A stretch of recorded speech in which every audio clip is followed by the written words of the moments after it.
Hi, Stella. Today's topic is internal resistance of the cell. Internal resistance of the cell.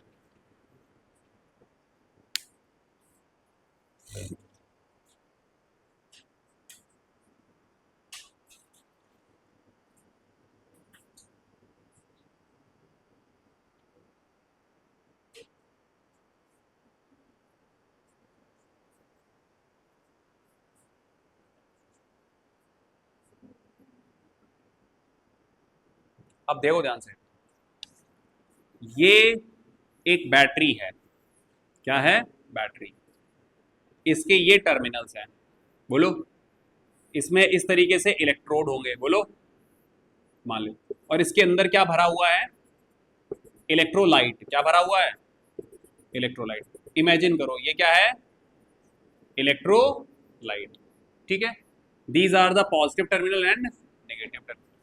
इससे अगर मैंने ऐसे कोई कनेक्शन कर रखा है, बोलो बोलो, समझ में आ रही बात? ये positive terminal is connected to the this side, negative इधर जुड़ा है, तो करंट कैसे फ्लो करेगा?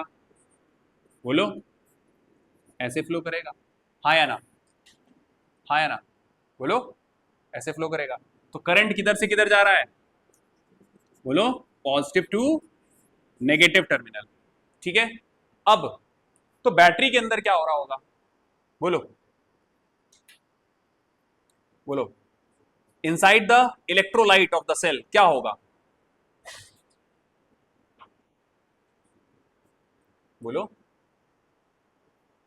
क्या होना चाहिए? बैटरी क्या है? एक ईएमएफ का सोर्स। बैटरी क्या होती है? बैटरी क्या होता है? Source of EMF. तो इस बैटरी के अंदर क्या होगा जब, अच्छा यहां पे समझो, प्लस चार्ज, ये कन्वेंशनल करंट है। कौन सा करंट है? Conventional current. मैंने बताया था आपको, कन्वेंशनल करंट का डायरेक्शन होता है फ्रॉम प्लस टू माइनस। तो ये हम कह सकते हैं कि ये जो टर्मिनल है, ये पॉजिटिव टर्मिनल जो है, वो क्या खींच रहा है इधर की तरफ? बोलो। क्या खींच रहा है?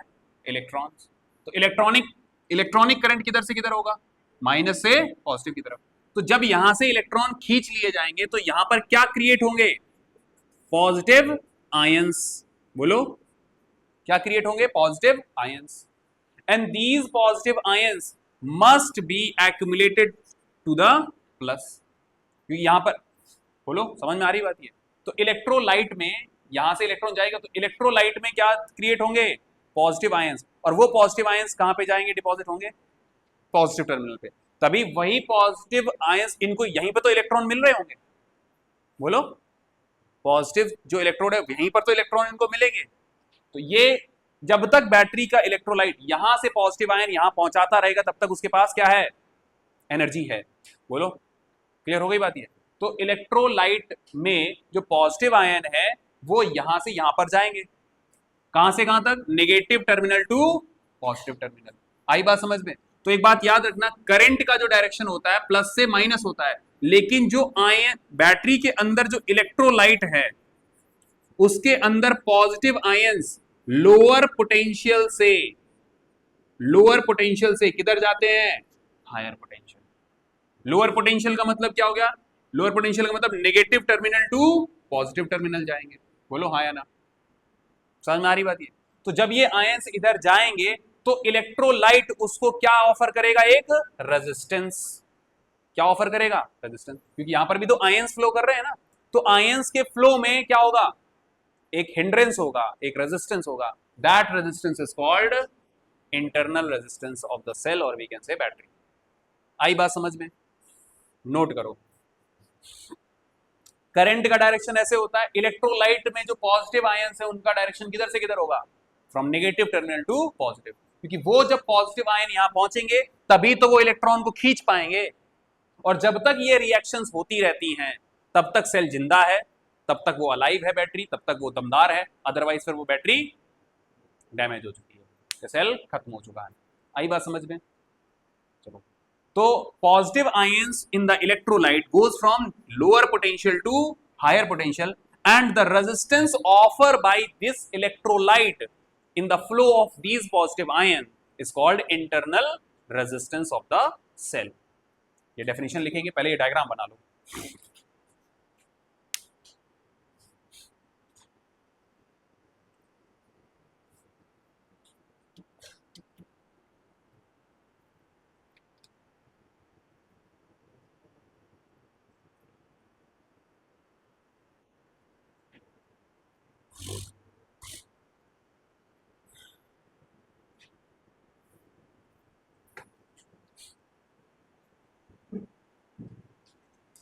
बोलो जी.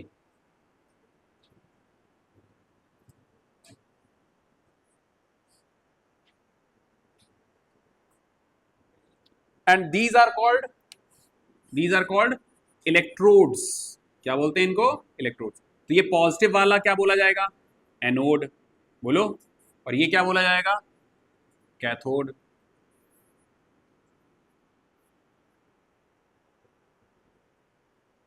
नोट कर लिया? डायग्राम बना लिया? कहाँ बनाया? अच्छा, गुड. तुमने बनाया? हाँ. समझ में आ गया? समझ में आया? करंट किधर से किधर जाता है बताओ आशुतोष?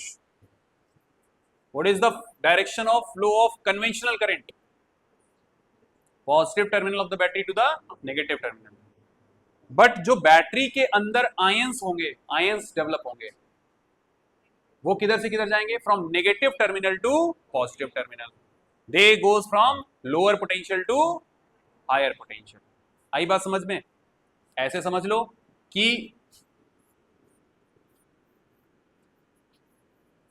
ये लोड रेजिस्टेंस है, तो करंट तो ऐसे जा रहा है प्लस से माइनस की तरफ. बोलो. तो यहां से सप्लाई हुए थे इलेक्ट्रॉन्स, तो यहां क्या क्रिएट हुआ होगा? Positive ion. और ये पॉजिटिव आयन कहां पहुंचना चाहिए? From lower potential to higher potential. जब यहां पर पहुंच जाएगा फिर ये क्या करेगा? खींचता रहेगा इलेक्ट्रॉन्स को. और जब तक इलेक्ट्रॉन्स का फ्लो होता रहेगा तब तक वो सर्किट, तब तक वो बैटरी के अंदर पावर है. मतलब maintenance of EMF, electromotive force. चलो जी. तो डेफिनेशन लिखो इसकी. डेफिनेशन क्या थी? लिखो. The resistance offered by the resistance offered by the electrolyte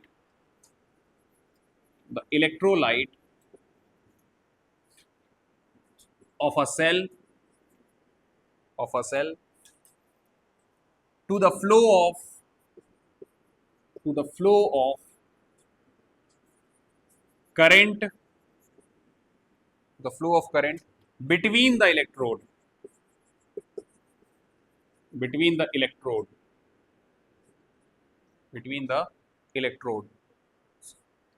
is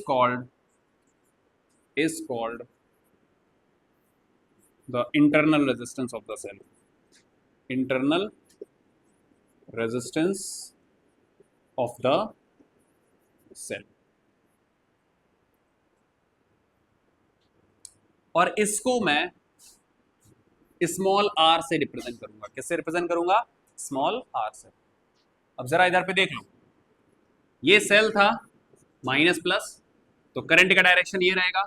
ये जो कैपिटल आर है वो बोला जाता है लोड रेजिस्टेंस. क्या बोला जाता है इसको? Load resistance. ठीक है, जो सर्किट में लगाया आपने रेजिस्टेंस. और जो ये सेल है इसका इंटरनल रेजिस्टेंस हम लोग छोटा सा यहां पे ऐसे रिप्रेजेंट करेंगे. बोलो. ये हो गया पूरा सेल और इसमें ये रिप्रेजेंट कर रहा है मैंने क्या? Internal resistance. और इस सेल का जो ईएमएफ है उसको मैं ऐसे रिप्रेजेंट करूंगा ई. बोलो. ईएमएफ. ये हो गया EMF of the cell. Small R is the internal resistance of the cell. This is complete cell. और जो बाहर है वो क्या है? Load resistance capital R. और यहां से क्या फ्लो कर रहा है? ये कन्वेंशनल करंट. आई बात समझ में? तो this internal resistance depends on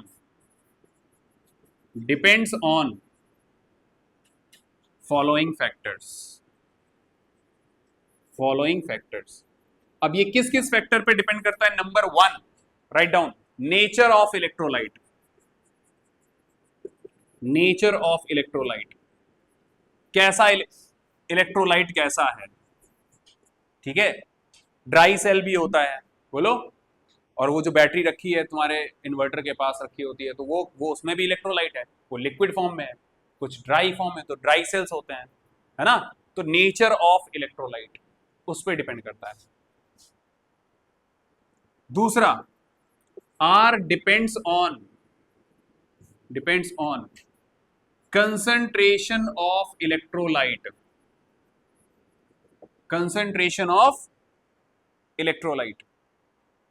तुमने देखा होगा कि बैटरी के अंदर जब बैटरी में स्टोरेज थोड़ा कम होने लग जाता है तो बोलते हैं कि वो एसिड थोड़ा डाल लो बोतल, ठीक है ना, तो कंसंट्रेशन बढ़ाओ उसका, है ना। जब वो बैटरी वाले के पास जाते हो कि यार हमारी बैटरी चार्ज नहीं होती, पता चले बैकअप ही नहीं देती है, तो आता है वो, फिर वो चेक करता है डाल के, तो कहता है कि भाई वो कंसंट्रेशन थोड़ा सा, वो एक बोतल डालनी पड़ेगी उसमें, है ना, तो वो एसिड डालेगा आगे। तो कंसंट्रेशन पे भी डिपेंड करता है। आई बात समझ में। दूसरी चीज, R depends directly proportional to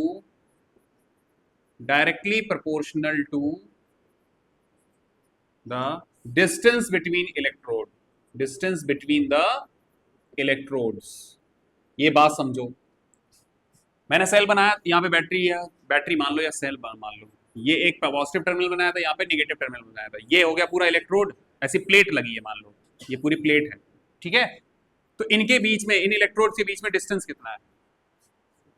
जितना ज्यादा डिस्टेंस होगा उतना ज्यादा इंटरनल रेजिस्टेंस। आई बात समझ में। क्यों? यहां से आयंस फ्लो करेंगे तो ज्यादा डिस्टेंस है, तो रेजिस्टेंस भी क्या सा आएगा, ज्यादा आएगा। क्लियर हुआ ये? तो R depends directly proportional to the distance between the electrodes. Number 4,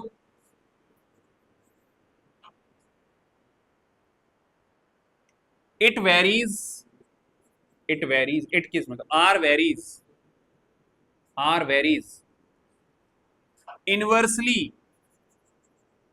inversely proportional to the common area of electrodes immersed in electrolyte। ये किस में डिप रहते हैं? एसिड होता है ना, एसिड वाली बैटरी होती है वो। तो कितना एरिया इनका डिप है, कॉमन एरिया। आई बात समझ में। जितना ज्यादा एरिया डिप होगा, समझ रहे हो, अगर मान लो कि ये वो बोलता है ना, पानी चेक करते रहना है इसके अंदर, बोलता है ना, वो ऊपर ऐसे वो निकले होते हैं नॉच टाइप के, उसमें इंडिकेटर होता है, वो वाटर इंडिकेटर। वो जैसे ही वो नीचे चला जाएगा तो समझ जाओ कि हमें थोड़ा सा पानी और डालना है उसमें, वो आप ढक्कन खोलो फिर पानी डाल दो। तो डालने से क्या होता है, ये इलेक्ट्रोड जितने ज्यादा डिप रहेंगे पानी के अंदर, पूरे के पूरे डिप रहेंगे, तो अगर मान लो ये यहां तक आ जाता है पानी, तो अब आपका इतना ही तो एरिया है जिसमें इलेक्ट्रोड का फ्लो हो सकता है, वो आयंस का। बोलो, अब इतना ही बचा है आपका एरिया, इनमें से ही सिर्फ निकल सकते हैं। अगर आपने इसको पूरा डिप कर दिया है तो सभी जगह से निकल सकते हैं। इसका मतलब है कि अगर आप एरिया, जो कॉमन एरिया इमर्ज है, वो बढ़ा दोगे तो इंटरनल रेजिस्टेंस क्या हो जाएगा, कम हो जाएगा। आई बात समझ में। We have more area of the plate for the collection of या immersion of positive ions from the negative terminal to the positive terminal. Clear हुआ ये? तो internal resistance varies inversely proportional to the common area of electrodes immersed in the electrolyte। आई बात समझ में। And next, fifth point, R increases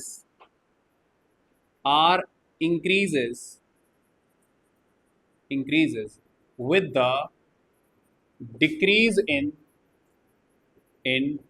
temperature of the electrolyte,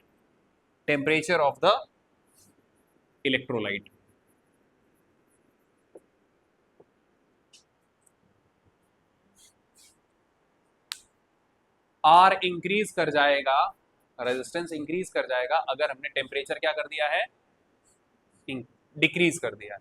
मतलब अगर battery ठंडी पड़ गई, सर्दी हो गई, अब मान लो कि तुम्हारे पास गाड़ी थी और तुम लेके चले गए कहां पे, बर्फीले इलाके में। आई बात समझ में? और वो उसमें क्या था, इलेक्ट्रोलाइट वाली कोई बैटरी रखी थी जिससे स्टार्ट होती है, ठीक है, इग्निशन होता है। अब वो गाड़ी आपकी वहां पे रखी, बर्फ पड़ गई, बैटरी बिल्कुल ठंडी पड़ गई, तो इंटरनल रेजिस्टेंस क्या होगा, बढ़ेगा कम होगा? टेम्परेचर डाउन करने से क्या होगा, इंटरनल रेजिस्टेंस बढ़ जाएगा भैया। टेम्परेचर डिक्रीजेस, बर्फीले इलाके में क्या होगा, टेम्परेचर डिक्रीजेस, तो implies that R increases, resistance क्या हो जाएगा, बढ़ जाएगा। इंटरनल रेजिस्टेंस की बात कर रहे हैं, आई बात समझ में? Internal resistance of what, cell और वी कैन से बैटरी। इसका मतलब इंटरनल रेजिस्टेंस बढ़ गया तो इतना जल्द वो स्टार्ट ही नहीं कर पाएगी। आई बात समझ में? अब लिखो रिलेशन बिटवीन इंटरनल रेजिस्टेंस, आज एब्सेंट कौन कौन है?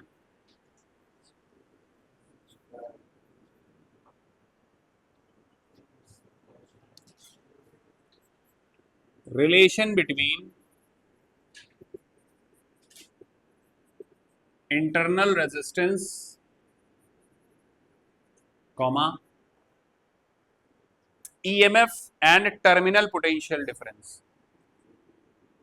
EMF and terminal potential difference of a cell,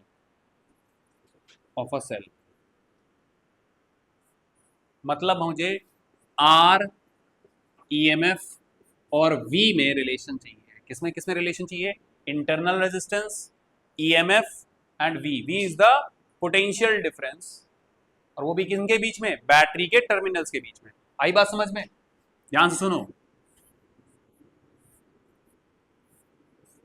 ये हो गई हमारी बैटरी। कितने सेल हैं इसमें, हाउ मेनी सेल्स, 3 सेल्स की बैटरी है। ये पॉजिटिव टर्मिनल है, ये नेगेटिव टर्मिनल है, ये टर्मिनल हो गए। आई बात समझ में? क्लियर हुआ ये? तो इसका यहां पर मैं छोटा सा क्या रिप्रेजेंट करूंगा, इंटरनल रेजिस्टेंस। बोलो समझ में आ रही बात ये? तो ईएमएफ इस बैटरी का ईएमएफ होगा, ये इंटरनल रेजिस्टेंस हो गया, और ये दोनों टर्मिनल्स के बीच में क्या होगा, एक पोटेंशियल डिफरेंस। बात समझ में आ रही है? क्लियर हुआ ये?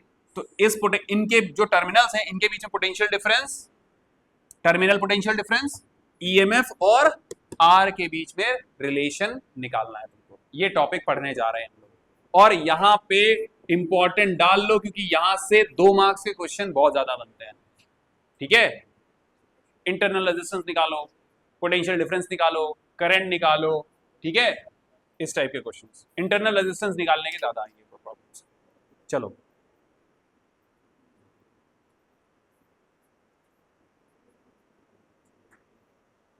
अब पहले इस चीज को समझो कि टर्मिनल पोटेंशियल डिफरेंस होता क्या है।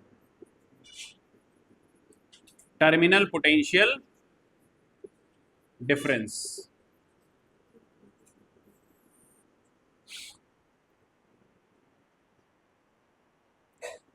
सपोज दैट एक ये लोड रेजिस्टेंस है,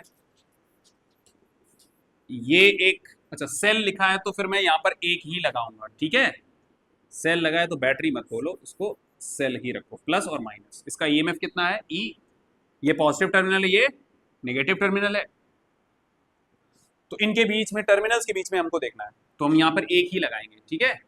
और ये हो गया इसका इंटरनल रेजिस्टेंस, ये टर्मिनल, ये प्लस माइनस, ये ई, ईएमएफ और ये इंटरनल रेजिस्टेंस।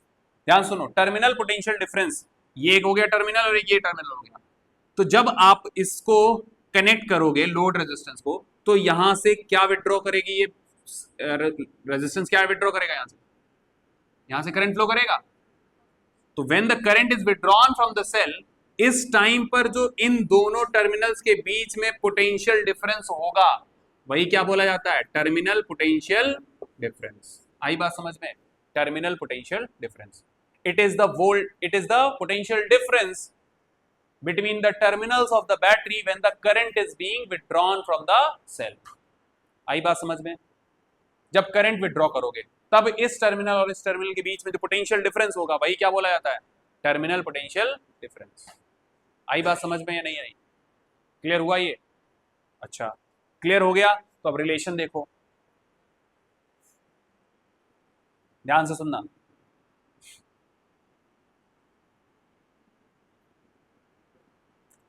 और ये बैटरी कैसी, ये सेल कैसा है, अभी किस मोड में है, डिस्चार्जिंग मोड में है। किस मोड में है, ये याद रखना, किस मोड में है, डिस्चार्जिंग। देखो यहां से करंट लिया जाएगा तो ये सेल क्या करेगा, डिस्चार्ज होगा। बोलो, डिस्चार्ज हो रहा है ना, मतलब इसमें से करंट लिया जा रहा है, हाँ या ना? ओके, तो रिलेशन निकालते हैं अभी।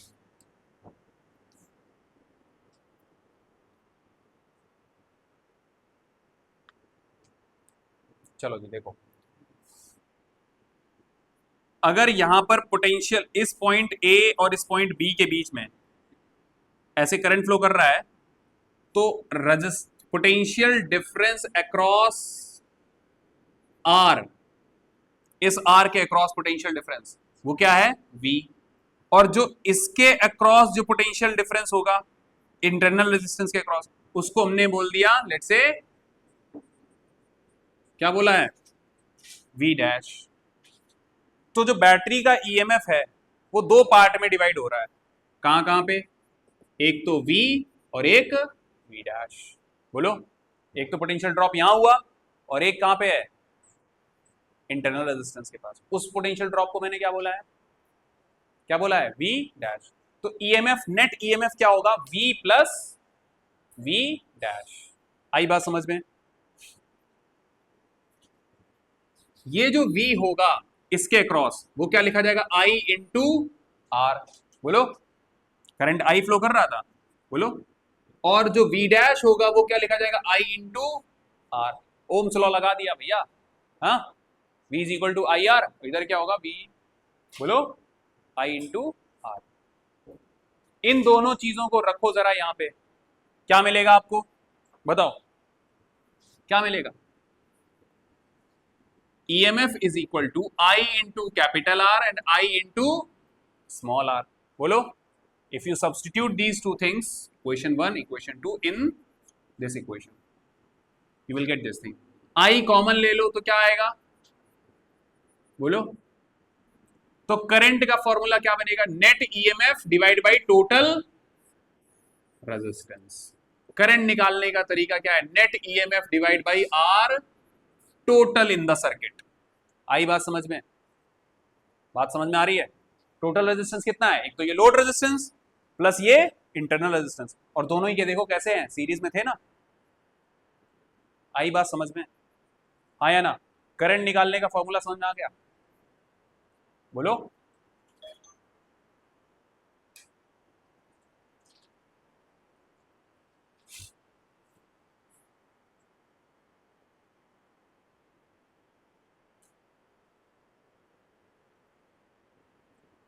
कर लिया नोट?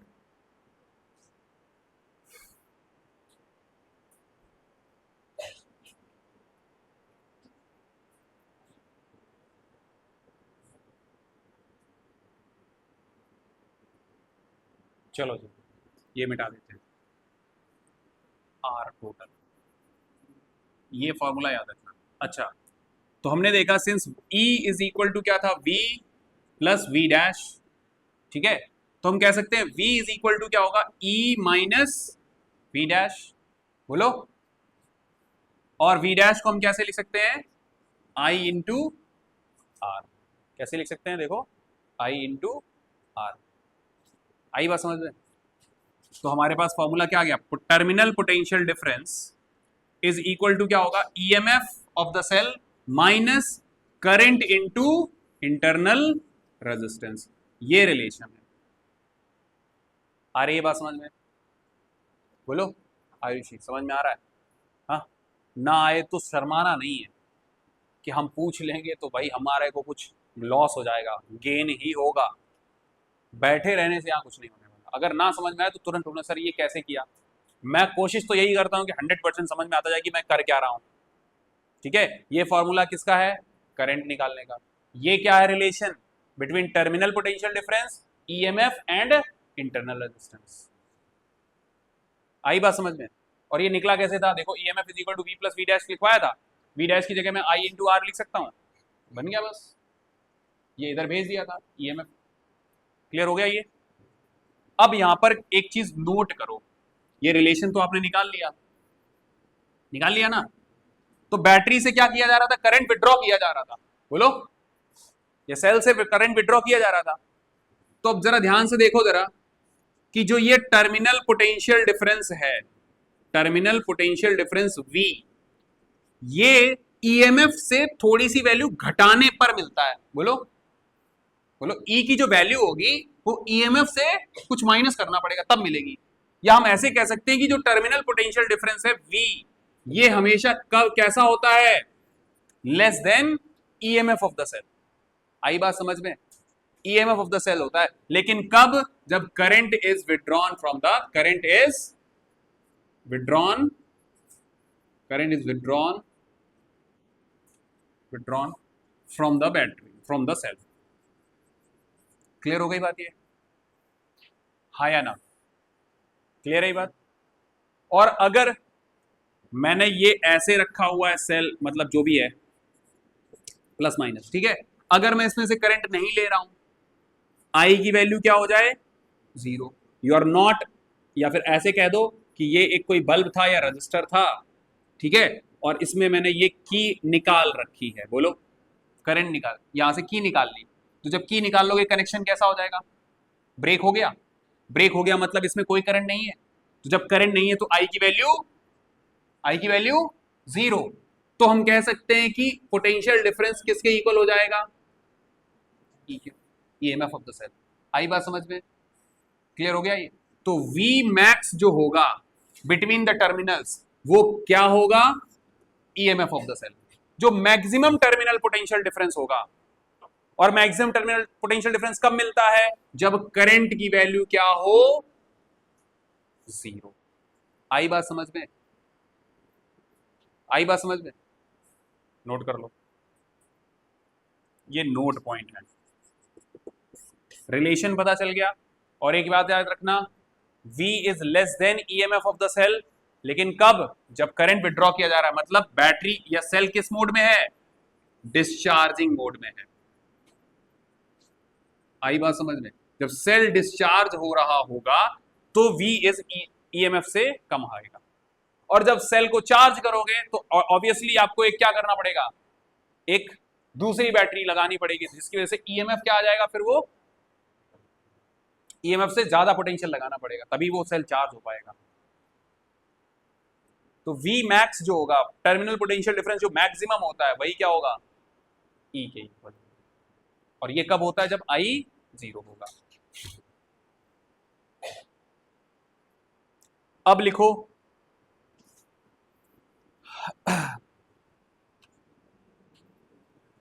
तो since V is equal to EMF minus IR, यही है relation, terminal potential difference, EMF and current and internal resistance. अब तुमसे पूछा जाएगा सर इंटरनल रेजिस्टेंस का फॉर्मूला बताओ, तो I into R is equal to क्या होगा? ईएमएफ माइनस V, बोलो, यही होगा?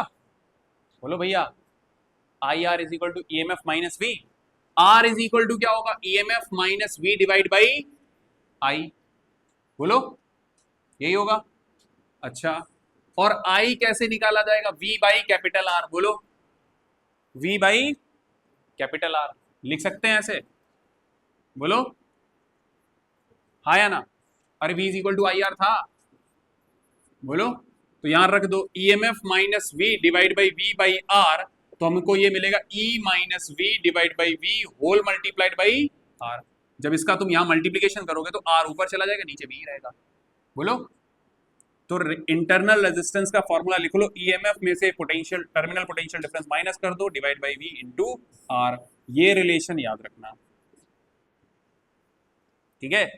इस वाले से मोस्टली क्या आएंगे? न्यूमेरिकल आएंगे। इस टॉपिक से मोस्टली क्या आते हैं? न्यूमेरिकल, और वो भी 2-2 नंबर वाले, पिद्दी पिद्दी वाले, ठीक है? लेकिन अगर आपने कॉन्सेप्ट ढंग से नहीं पढ़ रखा है तो आप नहीं लगा पाओगे, ना इंटरनल रेजिस्टेंस ढूंढ पाओगे। इसीलिए इन फॉर्मूलों को याद रखना, ठीक है जी। तो हमने कितने फॉर्मूले पढ़े हैं, ध्यान से सुनना। एक तो फॉर्मूला हो गया V is equal to E M F minus I R, बोलो ये फॉर्मूला।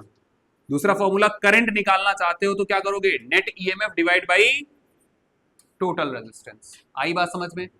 और एक पढ़ लिया कि इंटरनल रेजिस्टेंस निकालना है तो क्या करना है, EMF minus V divide by V into R. बोलो समराइज कर लिया इस पूरे सेक्शन को। ये तीन ही फॉर्मूले मेन है जो हमको दिमाग में रखने हैं।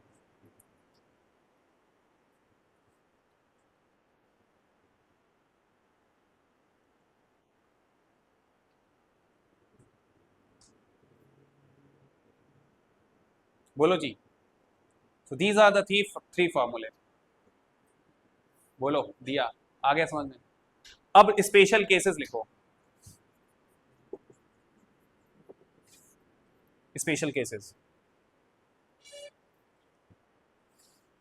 वो मैं बता चुका हूं, लेकिन फिर भी ओपन सर्किट का मतलब क्या होता है बताओ। Open circuit, there is no current flowing in the circuit, है ना। जैसे अभी मैंने बनाया था यहाँ पे, बोलो ओपन सर्किट का मतलब ये हो गया, ये सेल था, ये इंटरनल रेजिस्टेंस है, ईएमएफ यहां पर की लगाई हुई है, और यहां पे लोड रेजिस्टेंस है। तो ये सर्किट अभी यहां पर कैसा है, बोलो ओपन सर्किट है। कैसा है, ओपन सर्किट। ओपन सर्किट का मतलब है आई की वैल्यू 0, तो V इज इक्वल टू क्या हो जाएगा, ईएमएफ। बोलो, क्योंकि I की वैल्यू क्या डाली थी यहाँ पे, 0 डाल दोगे तो V इज इक्वल टू क्या आ जाएगा, ईएमएफ के बराबर। तो ओपन सर्किट में जो टर्मिनल पोटेंशियल डिफरेंस होता है वही किसके बराबर होगा, मैक्सिमम होगा, और that is will be equal to EMF of the cell.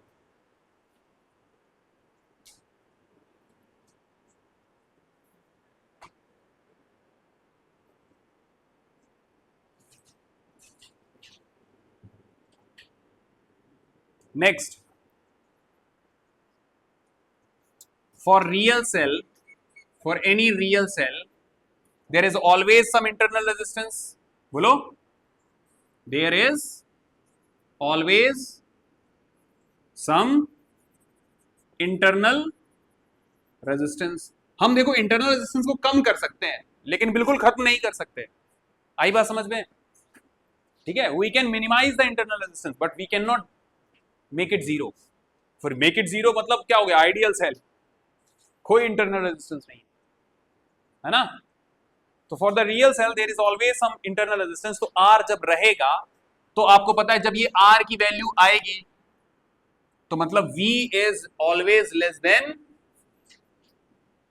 V is always less than, terminal potential difference is always less than EMF of the cell. ये दोनों पॉइंट समझ में आए, बोलो। चलो अब एक लास्ट सेक्शन बचा है, characteristic curves of for a cell। write down characteristics curves for a cell, characteristic curves for a cell।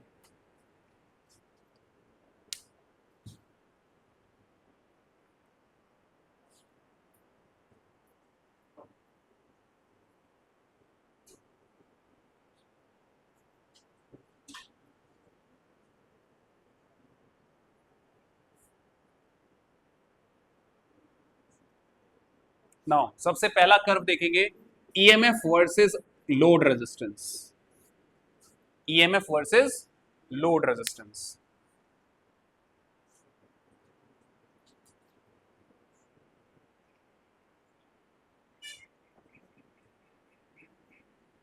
And this R is variable, मतलब समझ रहे हो, आर की वैल्यू आप चेंज कर सकते हो, ठीक है। मतलब समझ रहे हो इसका, ये बैटरी, ये सेल है, ये इसका इंटरनल रेजिस्टेंस है, ये ईएमएफ है, और ये लगा है एक रेजिस्टर जो कि कैसा है, वेरिएबल। तो हम कैरेक्टरिस्टिक कर्व बनाना चाहते हैं ई वर्सेस आर के बीच में। तो अगर आपने रेजिस्टेंस बढ़ाया तो क्या ईएमएफ पे कोई असर पड़ेगा? बैटरी 12 वोल्ट की थी, बोलो, और आप रेजिस्टेंस 2 ओम 3 ओम 4 ओम 10 ओम बढ़ाते जा रहे हो, बोलो, तो क्या ई पर कोई असर आने वाला है? बोलो, नहीं आएगा। तो ई वर्सेस आर का ग्राफ ऐसा रहेगा, E will remain the same if you change the R. ठीक है, आई बात समझ में? नोट करो।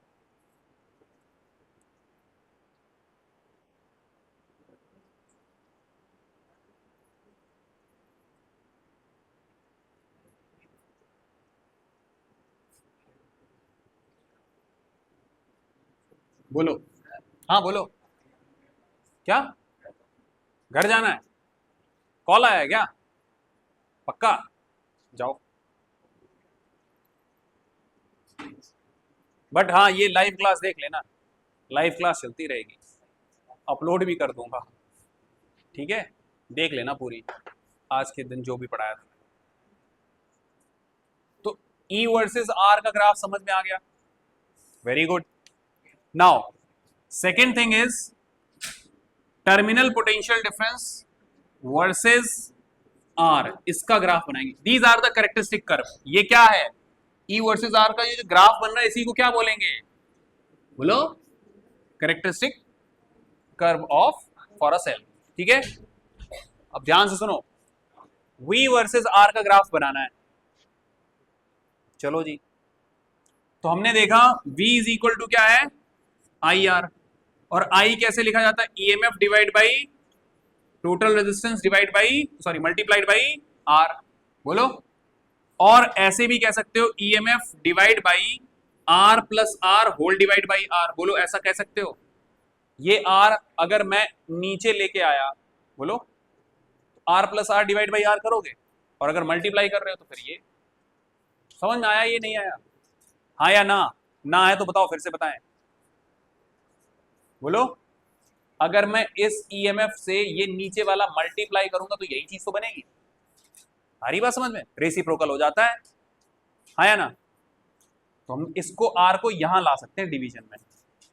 अब देखो, ये आर इसको जब डिवाइड करेगा क्या मिलेगा? बोलो, क्या मिलेगा? 1 प्लस आर बाई आर। आ रही है बात समझ में? तो हमने देखा कि वोल्टेज जो है वो इस तरीके से फॉर्मूला बन रहा है। अब आर मैं वेरी करूंगा, आर मैं बढ़ाता जाऊंगा, और वी का प्लॉट ग्राफ करता जाऊंगा। ठीक है, आ रही बात समझ में? ये तो जब इसका तुम ग्राफ प्लॉट करोगे, ध्यान से सुनना, सपोज दैट मैंने आर जीरो रखा है। क्या रखा है? जीरो। क्या कर दिया मैंने? जीरो। ठीक है, तो क्या होगा बताओ?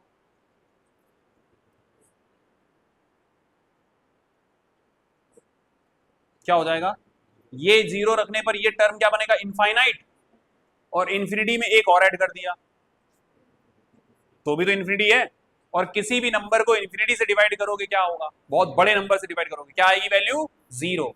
तो R at R is equal to zero, potential क्या होगा?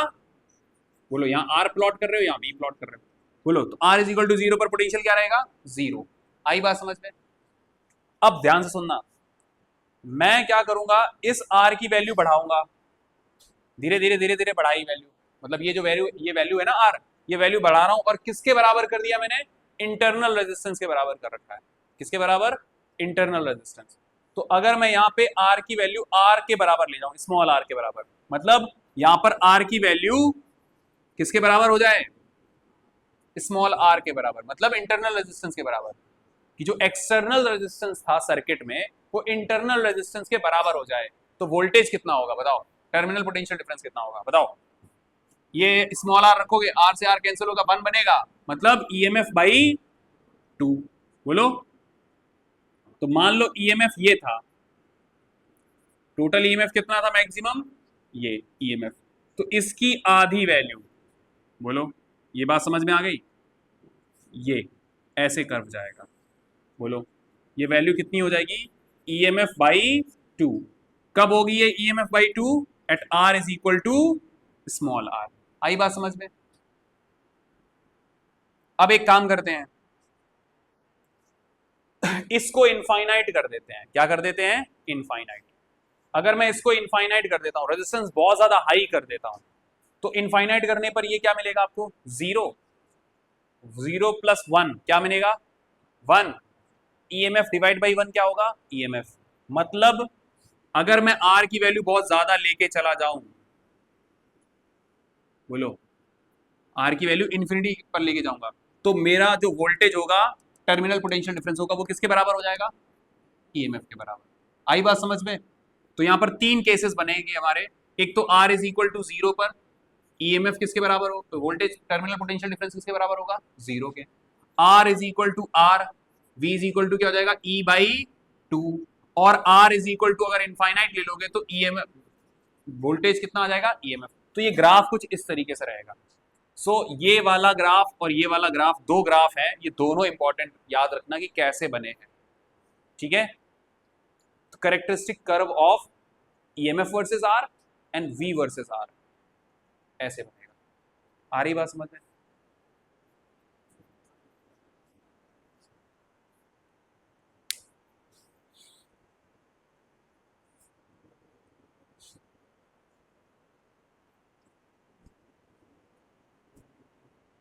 अब तीसरा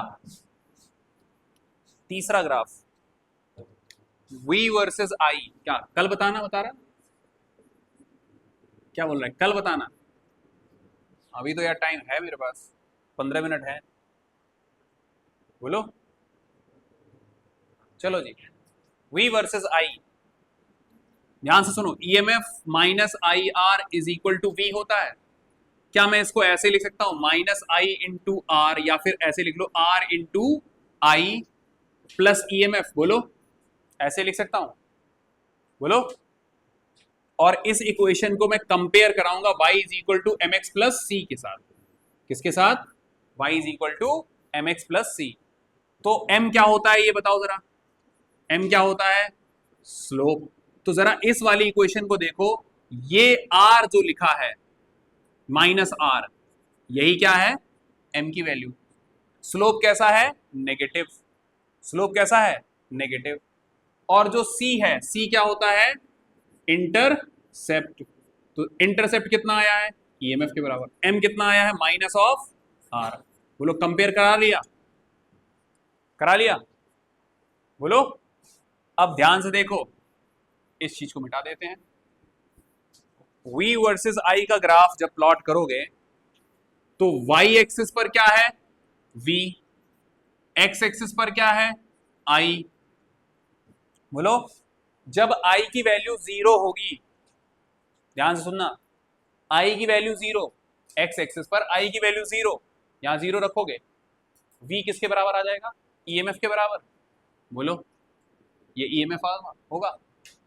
V is equal to EMF at I is equal to 0, है ना? अब ये जो इक्वेशन है, ये किसकी है? Equation of straight line.